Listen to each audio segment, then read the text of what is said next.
High শিক্ষার্থী বন্ধুরা, তোমরা কেমন আছো? আশা করি তোমরা ভালো আছো, আমিও ভালো আছি।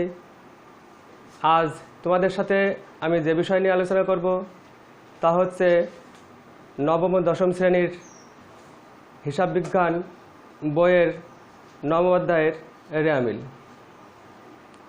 তার আগে আমি আমার পরিচয় দিয়ে নিচ্ছি। আমি প্রশান্ত কুমার সাহা, সহকারী শিক্ষক, মহাজন ঘোষবাড়িয়া মাধ্যমিক বিদ্যালয়, কালিয়া নড়াইল। আজ আমার অনলাইন ক্লাসের 14তম দিন। এর আগে আমি 13টি অনলাইন ক্লাস নিয়েছি। নিশ্চয়ই তোমরা প্রত্যেকটা ক্লাস দেখেছো এবং সেখান থেকে কিছু শিখতে পেরেছো। যা হোক, আজকের আলোচ্য বিষয় হচ্ছে রেয়ামিল।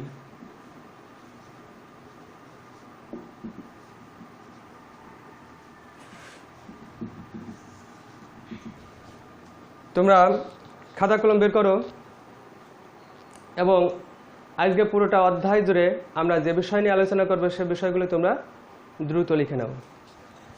নাম্বার 1, রেওয়ামিল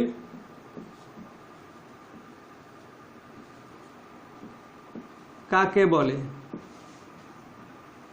অর্থাৎ রেওয়ামিলের ধারণা। নাম্বার 2,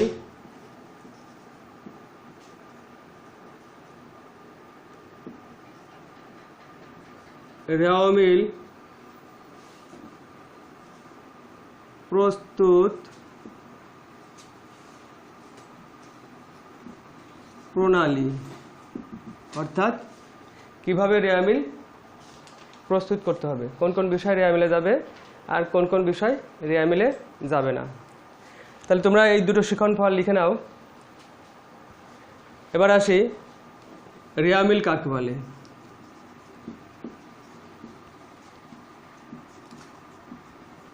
রেওয়ামিল তোমরা জানো রেওয়ামিল আসলে প্রকৃতপক্ষে কোনো হিসাব নয়, তবে হিসাবের গাণিতিক শুদ্ধতা যাচাই করার জন্য প্রত্যেকটা হিসাবের উদ্বৃত্তগুলোকে নিয়ে আলাদা খাতায় বা আলাদা পৃষ্ঠায় এই দুটি ভাগে ভাগ করে, অর্থাৎ ডেবিট ক্রেডিট ভাগে ভাগ করে হিসাবগুলো উপস্থাপন করা হয় যে বিবরণীতে, তাকে কি বলা হয়? রেওয়ামিল। রেওয়ামিল করা হয় শুধুমাত্র হিসাবের গাণিতিক শুদ্ধতা যাচাই করার জন্য। আর গাণিতিক শুদ্ধতা হচ্ছে কি, রেওয়ামিলের ডেবিট পাশ এবং ক্রেডিট পাশের যোগফল যখন সমান হবে, মিলে যাবে, তখনই বোঝা যাবে যে আমাদের পূর্ণাঙ্গ হিসাবটা কমপ্লিট হয়েছে, সঠিক হয়েছে। তারপরও রেওয়ামিল মিলিয়ে যাওয়ার পরেও আমাদের কিছু কিছু ভুল থেকে যায় যা আমরা টের পাই না। সেগুলো নিয়েও আমরা এই পরবর্তী ক্লাসে আলোচনা করব। তো এরপর আসি, রেওয়ামিল কিভাবে প্রস্তুত করতে হবে। আগে আমরা একটু দেখাই রেওয়ামিলের ছক। রেওয়ামিলের ছক খুবই সহজ। প্রথমে আমাদের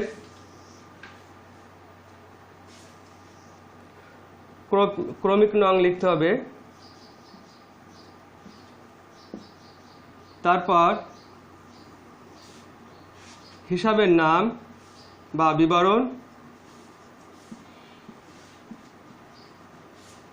নাম অথবা বিবরণ, তারপর খতিয়ান পৃষ্ঠা, ডেবিট টাকা,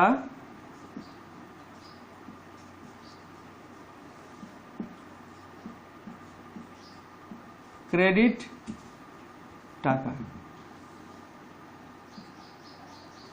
তোমরা দ্রুত এই ছকটা খাতায় তুলে নাও। ক্রমিক নংটা হচ্ছে আমাদের যে হিসাবগুলো লিখব, এখানে যে হিসাবগুলো পর্যায়ক্রমে লিখব সেই হিসাবের সিরিয়াল 1 2 3 4 সিরিয়াল এভাবে লিখতে হয়। ডেবিট টাকা অর্থাৎ এখানে যে হিসাবগুলো লিখব, এই হিসাবগুলোর মধ্যে কোনটা ডেবিটে যাবে আর কোনটা ক্রেডিটে যাবে সেই সিরিয়াল অনুযায়ী টাকাগুলো পোস্টিং করতে হয়। তাহলে তোমরা নিশ্চয়ই এই ছকটা খাতায় তুলে নিয়েছো। আজকে রেয়ামিল প্রস্তুত প্রণালীটা সবচেয়ে বেশি গুরুত্বপূর্ণ, তোমরা এটা সবচেয়ে বেশি মনোযোগ সহকারে একটু জানবা। আর এটা যদি তোমরা সম্পর্কে পূর্ণাঙ্গ ধারণা আসে তাহলে অতি সহজে তোমরা রেয়ামিলটা করতে পারবে।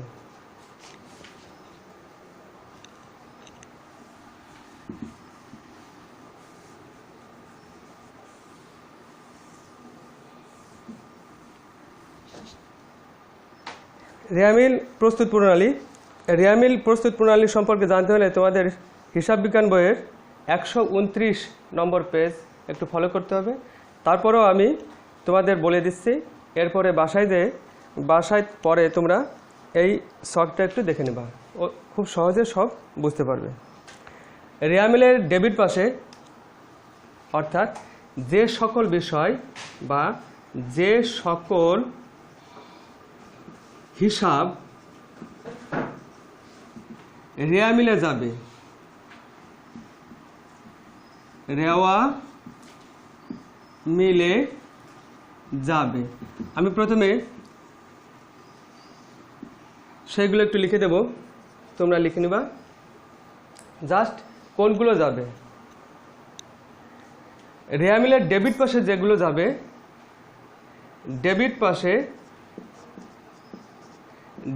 পাশে যে সব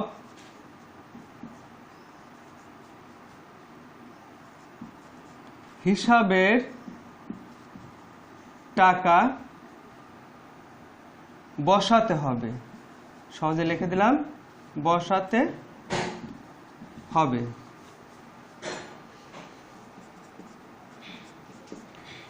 নাম্বার 1, সকল প্রকার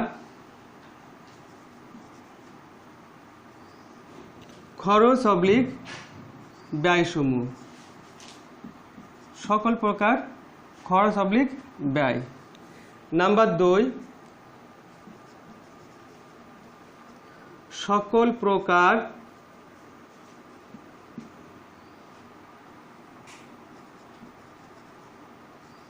সম্পদ সমূহ। নাম্বার 3,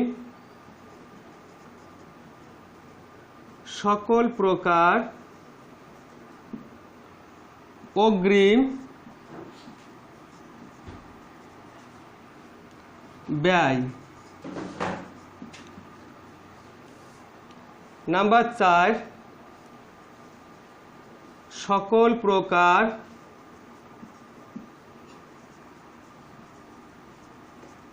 বকেয়া আয় অর্থাৎ প্রাপ্য আয়। এবং নাম্বার 5,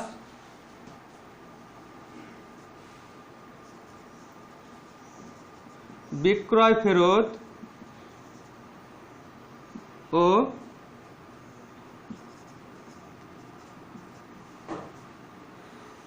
উত্তোলন।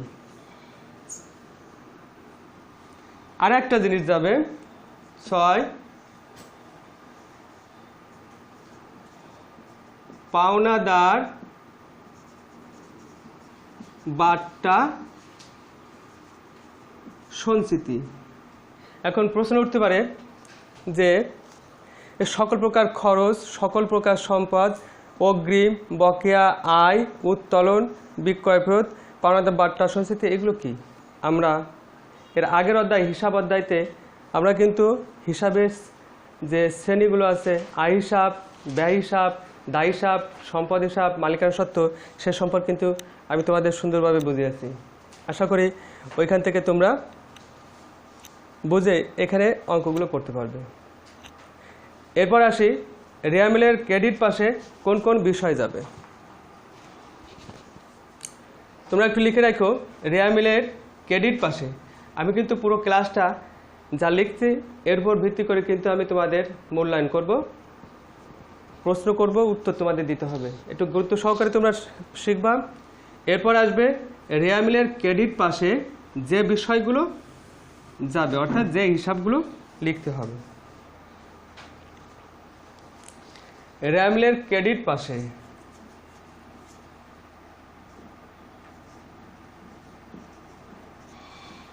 পাশে নাম্বার 1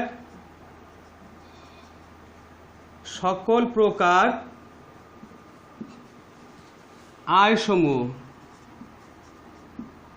আয়সমূহ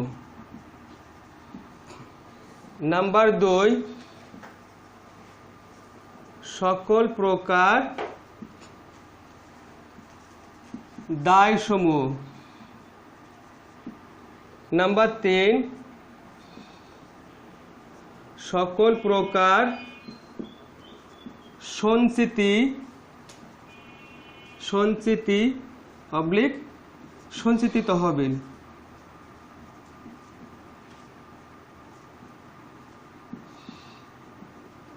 তহবিল এই জিনিসগুলো রেয়ামিলের ক্রেডিট পাশে বসাইতে হবে। অর্থাৎ ক্রমিক নং হিসাবের বিবরণের ঘরে হিসাবগুলো লিখতে হবে, কিন্তু টাকাগুলো ক্রেডিট পাশে পোস্টিং করতে হবে। তাহলে আমরা রেয়ামিলের ডেবিট পাশে কোন কোন বিষয় যাবে এবং ক্রেডিট পাশে কোন কোন হিসাবগুলো যাবে সে সম্পর্কে মোটামুটি জানতে পারলাম। এবার আসব যে সকল হিসাব বা যে সকল বিষয়গুলো রেয়ামিলে কখনো যাবে না।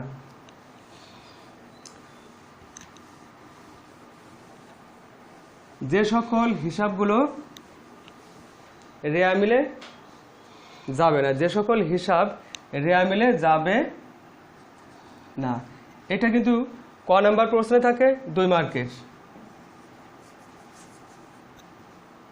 নাম্বার 1 সমাপনী মজুদ পণ্য, অর্থাৎ রেয়ামিলে যদি 31/12 আগেরটা যাবে, এইটা যাবে না, সমাপনী মজুদ পণ্য অর্থাৎ 31/12/2020। নাম্বার 2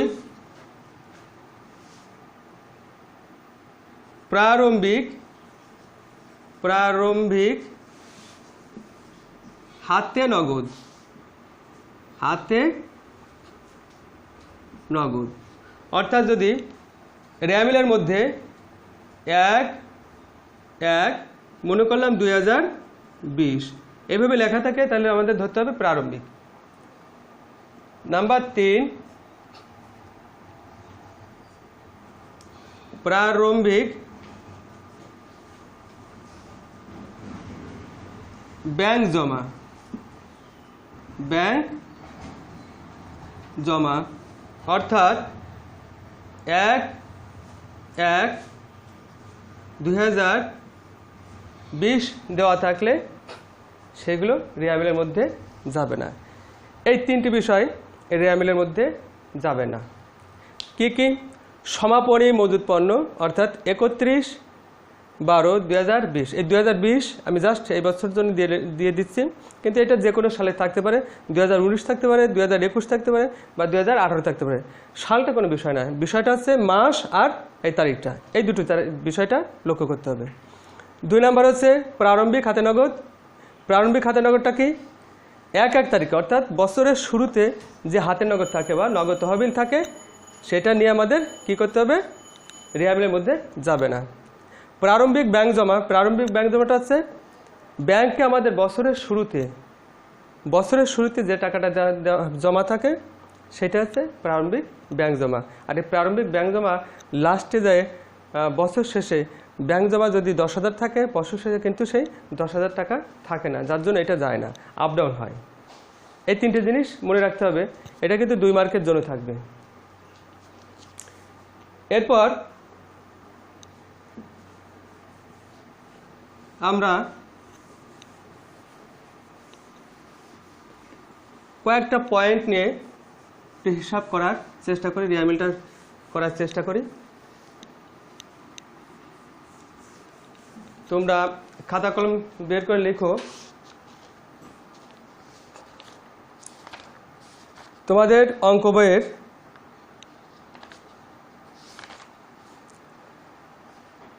হিসাব বিজ্ঞান বইয়ের 3 নম্বর অঙ্কটা তোমরা একটু লক্ষ্য করো। দেখো, এটা নিয়ে আমি একটু ডিসকাস করি এবং করার চেষ্টা করি। এখানে একটা রিয়ামিল দেওয়া আছে, কিন্তু সেই রিয়ামিলটা দেওয়া আছে অশুদ্ধভাবে, ভুল, অর্থাৎ টাকাটা পোস্টিং ভুল আছে।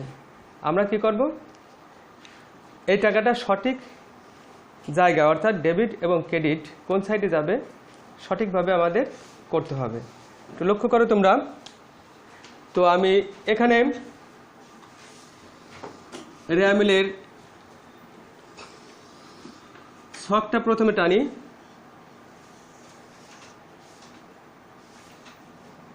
ক্রমিক নং, হিসাবের নাম,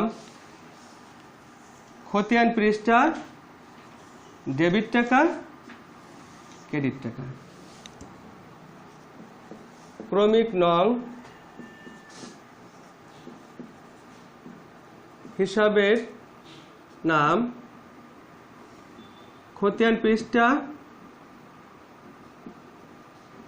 ডেবিট টাকা,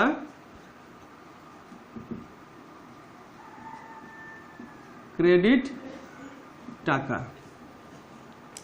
তো আমরা বইতে দেখি পরপর সিরিয়াল দিয়ে হিসাবগুলো দেওয়া আছে। আমরা প্রথমে হিসাবগুলো লিখি। নাম্বার 1, প্রারম্ভিক মজুত পণ্য। প্রারম্ভিক মজুত পণ্য, আমরা টাকাটা পরে পোস্টিং করব। নাম্বার 2, ক্রয়। নাম্বার 3, বেতন।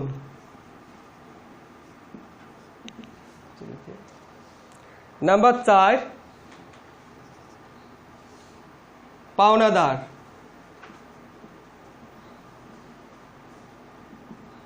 নাম্বার 5, দেনাদার। নাম্বার 6, ব্যাংক জমার উদ্বৃত্ত।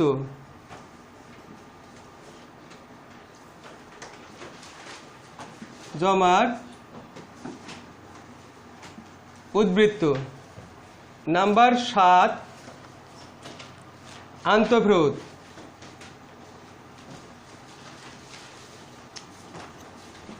আন্তঃফেরত।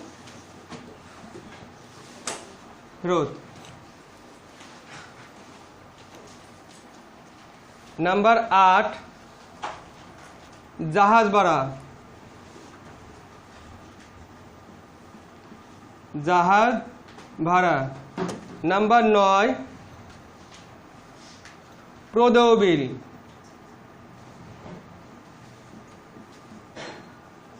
প্রদেয় বিল। নাম্বার 10, গৃহীত ঋণ। নাম্বার 11, দালান কোঠা।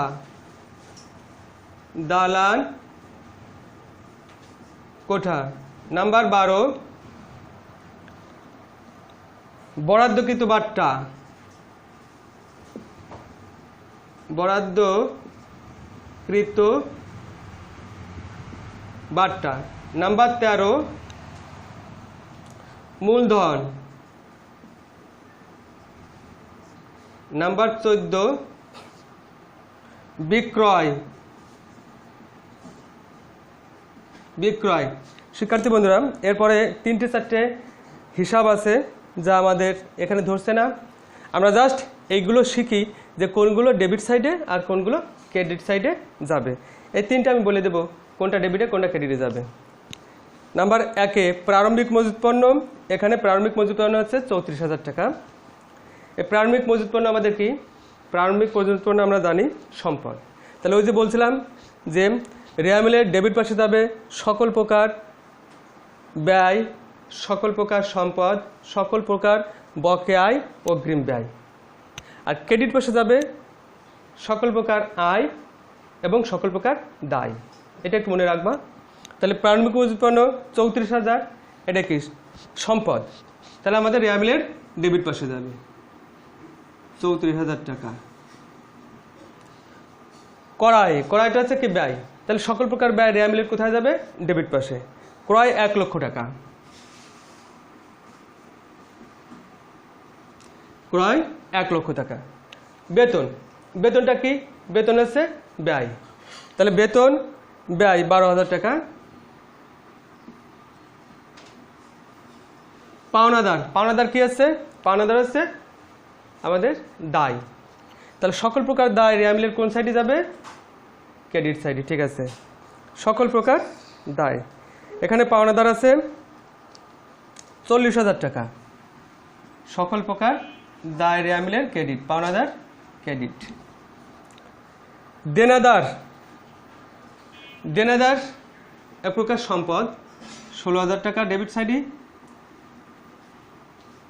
ব্যাংক জমার উদ্বৃত্ত, ব্যাংক জমার উদ্বৃত্ত 45,000, এটা সম্পদ ডেবিট সাইডে। আন্তঃফেরত, আন্তঃফেরত হচ্ছে কি?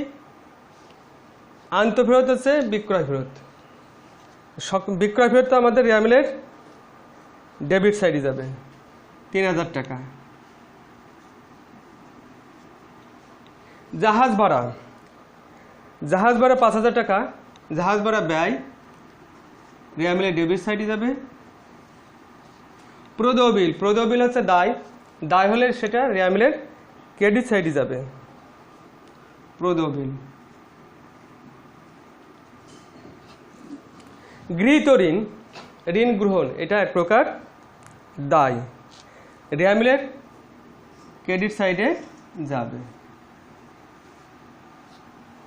দালান কোঠা, আমরা জানি দালান কোঠা সম্পদ, এই দালান কোঠা রেওয়া মিলের কোন সাইডে যাবে? ডেবিট সাইডে। বরাদ্দকৃত বাট্টা এক প্রকার ব্যয়, 10,000 টাকা রেওয়া মিলের ডেবিট সাইডে যাবে। মূলধন মালিকানা সত্ত্ব অর্থাৎ দায়ের শামিল, এটা রেওয়া মিলের ক্রেডিট পাশে যাবে, 1,40,000। বিক্রয়, বিক্রয় আমাদের আয়, রেওয়া মিলের ক্রেডিট সাইডে যাবে। আর যে 3-4টে পয়েন্ট আছে তা হচ্ছে বহিঃফেরত অর্থাৎ ক্রয় ফেরত, রেওয়া মিলের ক্রেডিট পাশে যাবে। মনিহারি ব্যয় রেওয়া মিলের ডেবিট পাশে যাবে। কুঋণ ব্যয় রেওয়া মিলের ডেবিট পাশে যাবে। সন্দেহজনক দেনা সঞ্চিতি রেওয়া মিলের ক্রেডিট পাশে যাবে। এই টাকা পোস্টিং করার পরে আমরা দুই পাশে কি করব? যোগ করব। যদি দুই পাশে মিলে যায় তাহলে রেওয়া মিলটা 100% ওকে। তবে একটা কথা, সব পোস্টিং ঠিক আছে, সব টাকা সব হিসাব পাতানো ঠিক আছে, কিন্তু রেওয়া মিলের দুই সাইড মিলেনি, সেক্ষেত্রে আমরা কি করব? অবশ্যই তার সমাধান আছে। যে সাইডটা যে কয় টাকা গ্যাপ আছে আমরা এখানে অনিশ্চিত হিসাব দিয়ে সেই কয় টাকা লিখে রেওয়া মিলটা ক্লোজ করব, তাহলে রেওয়া মিলটা অ্যাকুরেট হয়। তাই প্রিয় শিক্ষার্থী বন্ধুরা, আমরা কি বুঝতে পেরেছি যে রেওয়া মিল কাকে বলে, আর রেওয়া মিলের ডেবিট পাশে কোন কোন বিষয় যায়, আর রেওয়া মিলের ক্রেডিট পাশে কোন কোন হিসাবের জের লিপিবদ্ধ করতে হয়। আমরা মনে হয় সুন্দরভাবে বুঝতে পেরেছি। এরপর আমি তোমাদের 4-5টা প্রশ্ন করব, তোমরা খাতা কলম নিয়ে রেডি হও, প্রশ্নগুলো লিখবা, উত্তর লিখবা এবং পরবর্তী ক্লাসে আমাকে আমার লিঙ্কে তোমরা পাঠিয়ে দেবে, আমি দেখব, বা পরবর্তী ক্লাসে এই প্রশ্নগুলো নিয়ে আমরা ডিসকাস করব। নাম্বার 1,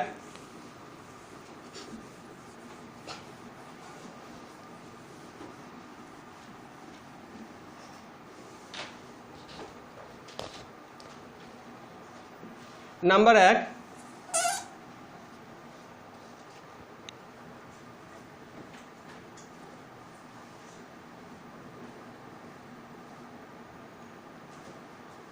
কোন কোন বিষয়, কোন কোন বিষয় বা হিসাব রেওয়া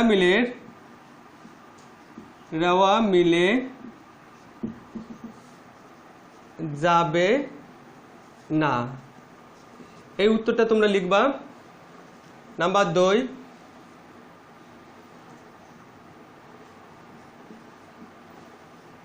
রেওয়া মিলের যোগফল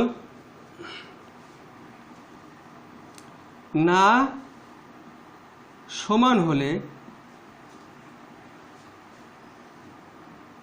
সমান হলে কি করতে হবে?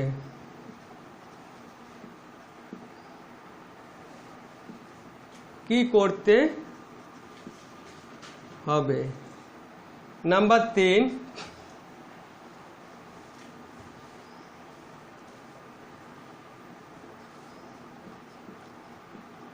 পাওনাদার বাট্টা সঞ্চিতি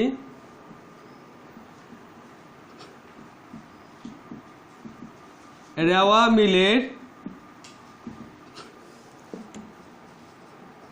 কোন পাশে যাবে? নাম্বার 4,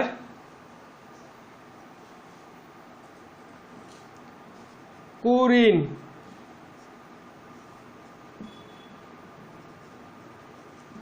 রেওয়া মিলের কোন পাশে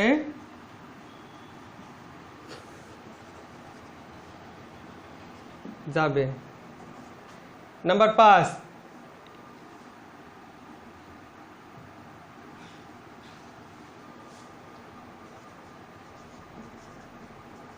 ব্যাংক ওডি এটি কি এবং রেওয়া মিলের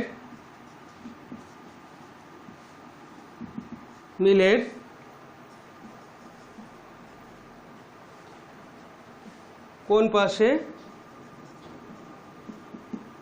এই 5টা থাক, তোমরা এই 5টা লিখবা এবং না বুঝলে পরবর্তী ক্লাসে আমি তোমাদের বুঝিয়ে দেব। আশা করি তোমরা এই 5টি প্রশ্নের উত্তর দিতে সক্ষম হবে।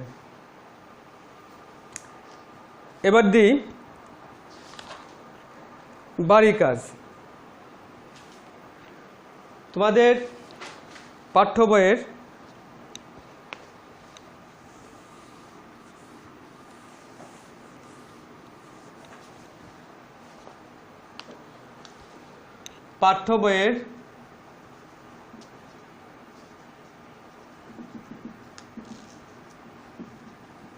বইয়ের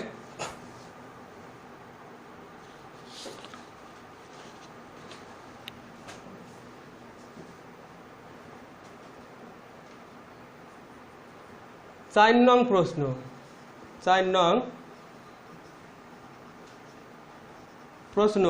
শুধুমাত্র রেওয়া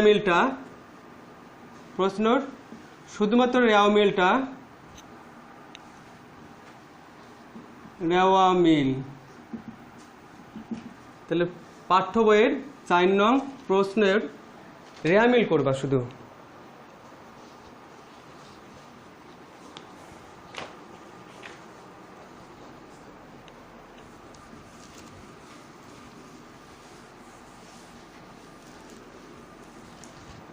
সুপ্রিয় শিক্ষার্থী বন্ধুরা, আমরা আজ রেওয়া মিল সম্পর্কে মোটামুটি কিছু বুঝতে পেরেছি। আশা করি তোমরা 2-1 দিন প্র্যাকটিস করলে রেওয়া মিল সম্পর্কে এবং রেওয়া মিল তৈরি করতে পারবে। আরেকটা কথা না বললে নয়,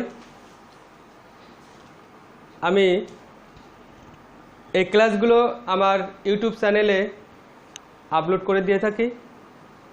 যদি তোমার কোনো সহপাঠী বা আর কেউ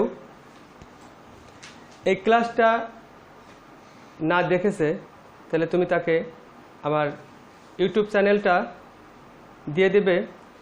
সেখানে শুধু আমার ক্লাসগুলো নয়, সেখানে পাবে তোমরা গণিত, ইংরাজি, বাংলা সহ সকল বিষয়ের ক্লাস। আশা করি তোমরা সেখান থেকে দেখে অনেক অনেক উপকৃত হবে এবং আমার চ্যানেলটা তোমরা অবশ্যই সাবস্ক্রাইব করে দেবে। আমার চ্যানেলের নাম হচ্ছে অনলাইন